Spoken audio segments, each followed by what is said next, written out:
Bonjour à tous, bienvenue dans cette vidéo. Je vais vous montrer un peu où j'en suis question pinceau actuellement. Donc vous vous souvenez peut-être de ce pinceau-là. J'utilisais beaucoup avant, je vous en avais parlé dans la vidéo. Un pinceau qui est, euh, qui est plus court qu'à l'origine. Donc il a été raccourci. Euh, bon, c'était pas la même taille, mais vous voyez déjà par rapport à celui-là, il est plus court. Et j'ai découvert en fait il y a peu cette nouvelle gamme de pinceaux. Alors je vais vérifier voir si vous voyez bien. Voilà, Raphaël Textura. Et en fait, ils ont la particularité d'être plus courts. Vous voyez? Ce qui est quand même marrant parce que justement, quand je vous disais que celui-ci étant plus court me permettait d'avoir un toucher plus ferme et d'être donc d'avoir quelque chose de plus intense quand on peint, en fait, en final, ils ont fait des pinceaux à peu près de la dimension de ce pinceau-là, ce qui est quand même dingue. Et vraiment, à l'usage, je les trouve vraiment géniaux, ces pinceaux-là. Ils sont super. Alors, entre-temps, j'avais eu aussi cette série. Je les avais eu reçus en cadeau pour un test. Vous voyez, donc ce pinceau perd tous ses poils. Donc c'est la même marque, hein. Mais alors, celui-là, vraiment, je vous le conseille pas. Il est pas si mal que ça pour peindre. Je m'en servais pour peindre et pour vernir. Mais alors, vous voyez, ici, il manque vraiment beaucoup de poils. Tous ces poils se retrouvent sur la peinture. Je parie que si je tire un peu, je vais en faire sortir. Bon, pas là, mais je vous garantis qu'il perd vraiment plein de poils quand on s'en sert, quoi. Il manque vraiment là, puis même dans le milieu, hein, il a perdu plein de poils. Donc cette gamme-là, Raphaël Maxi Krill, à éviter. Je me suis quand même racheté celui-ci en même temps que cela parce que j'étais pas certain. En fait, j'avais déjà donc celui-là et j'ai oublié de le laver. Il s'est retrouvé complètement collé. J'ai préféré en racheter un plutôt que de passer beaucoup de temps à le nettoyer. Et donc j'en ai quand même repris un en même temps, sachant qu'en plus de cette taille, ils perdent un peu moins leur poids. Vous voyez, regardez, on les voit qui dépassent. Hop, il y en a déjà un là. Ici, pareil. Ils dépassent. Il suffit juste de tirer et on a le poil, quoi. Alors que ceux-là, pour l'instant, ils ont perdu aucun poil. Donc, c'est plutôt bon signe. Donc, alors ces pinceaux-là sont courts, assez fermes, et du coup, ils ont vraiment beaucoup de répondants, on va dire, quand on peint. Ils permettent beaucoup d'énergie, en fait, dans la peinture. Ce que je faisais déjà avec ça, quoi. Et ce qu'on retrouve dans beaucoup de mes peintures, un peu l'énergie. Donc, elle est aussi due, donc bien sûr, à ma façon de peindre et ma personnalité, mais aussi quand même aux outils que j'utilise. Et voilà, ces pinceaux-là vont vraiment bien pour ça. Euh, Ils sont vraiment bien, quoi. Donc j'utilise aussi, enfin je me suis acheté aussi il n'y a pas longtemps ce pinceau. En même temps d'ailleurs, hein, j'avais acheté plusieurs pinceaux au même moment. Et alors celui-là pour peindre, il n'est pas terrible. Mais alors pour vernir par contre, il va vraiment bien. C'est Liquitex Freestyle.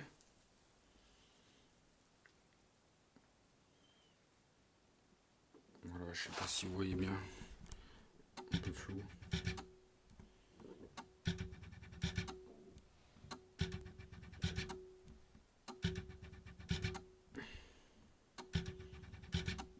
Il veut pas trop me faire la mise au point, hein. De toute façon, je vous mettrai les noms.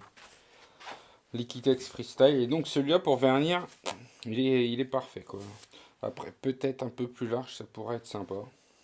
Mais avec cette taille, ce qui est bien, c'est qu'on peut aussi quand même s'en servir pour peindre si besoin, quoi. Alors ici, je sais pas, c'est un petit peu. Je sais pas si c'est normal, ouais, je pense que c'était comme ça d'origine. Ils en ont aussi avec des plus grands manches qui sont sympas quand on peint. Parce que bon, la façon dont je peins, c'est pas vraiment la façon classique, quoi. Normalement, on peint plutôt sur un chevalet, et donc ceux avec les grands manches vont vous permettre de peindre avec du recul, en fait, de plus loin, vous voyez, en ayant un peu le bras un peu tendu et un grand pinceau. Donc vous pouvez peindre de plus loin et avoir un meilleur recul sur ce que vous faites, en fait. Euh, donc voilà, ça, je vous conseille vraiment, si vous pouvez de vous les acheter, je vais voir si on peut pas mettre quelques coups de pinceau pour voir si on constate une différence. Je sais pas si on pourra voir, parce que c'est vrai que c'est plus à l'usage qu'on s'aperçoit de ces choses-là.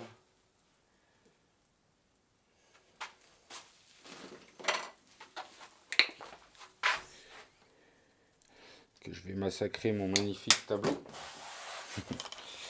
Euh, alors, est-ce que comme ça, je peux en dire, c'est difficile, difficile de vous dire, de vous montrer comme ça à l'usage.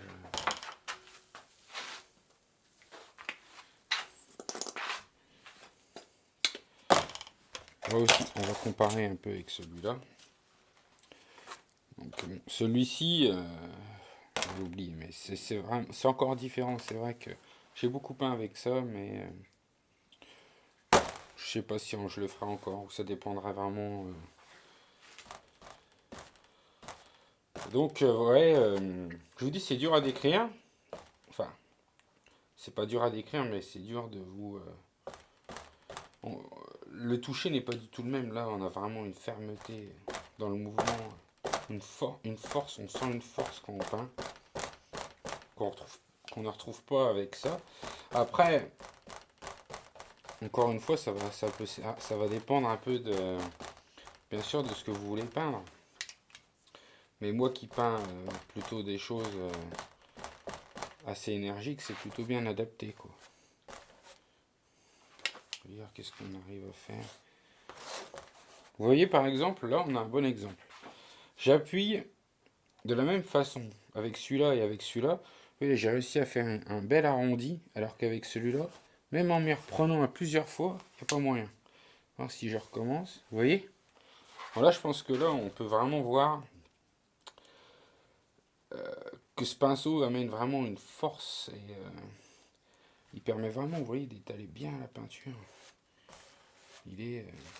C'est vraiment une bonne gamme. Ils ont vraiment bien réussi sur ce coup-là. Vous voyez, regardez. Tac. Regardez. 2, 3, 4,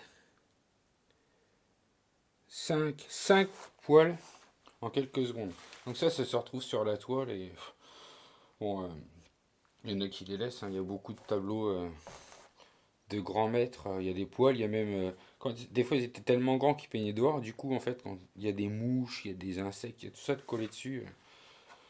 Ils sont collés sur la toile, mais bon, en général, on préfère, hein, comme tout le monde, éviter qu'il y ait des choses qu'on n'a pas voulu qu'il y soit, quoi.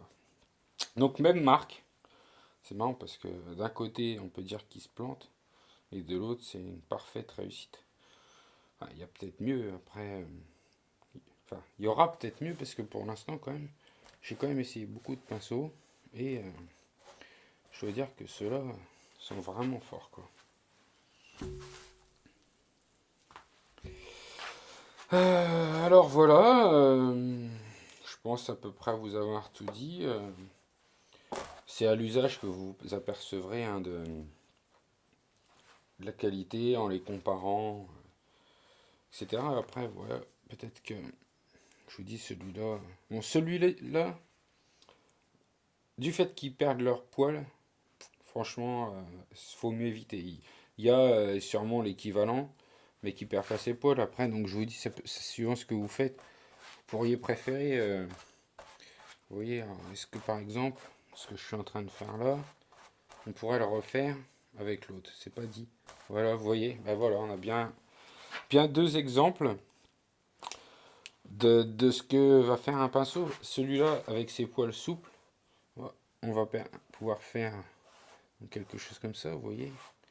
Un bel arrondi, plusieurs fois. Alors que l'autre, en prenant la tranche, Bah, on enlève la peinture tellement il a de force, quoi. Donc, voilà, on peut en conclure qu'il n'y a pas de pinceau parfait, hein.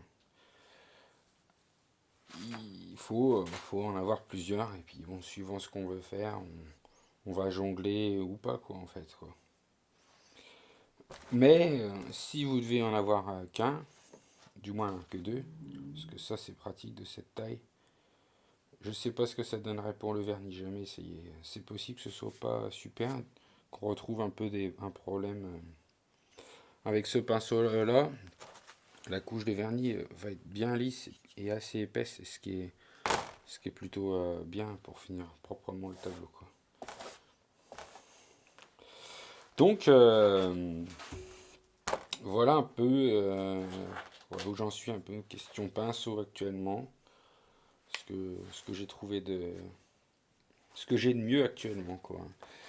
Ces trois-là. Celui-là pour le vernis, ces deux-là pour la peinture. Et malgré tout, celui-là qui est pas si mal. Donc je vous dis ça, je l'utilise plus trop. Puis le fait qu'il soit rouillé, comme ça me fait un peu peur quand je le lave de me couper ou je sais pas quoi. Donc ça, c'est pas de l'inox, quoi, voilà. Ça c'est de l'inox. Les pinceaux comme ça, tout ça c'est en inox. Donc y a pas, ça rouille jamais, quoi. Voilà, j'espère que cette vidéo vous a plu et qu'elle va vous être utile, hein, dans le choix de vos pinceaux. À bientôt!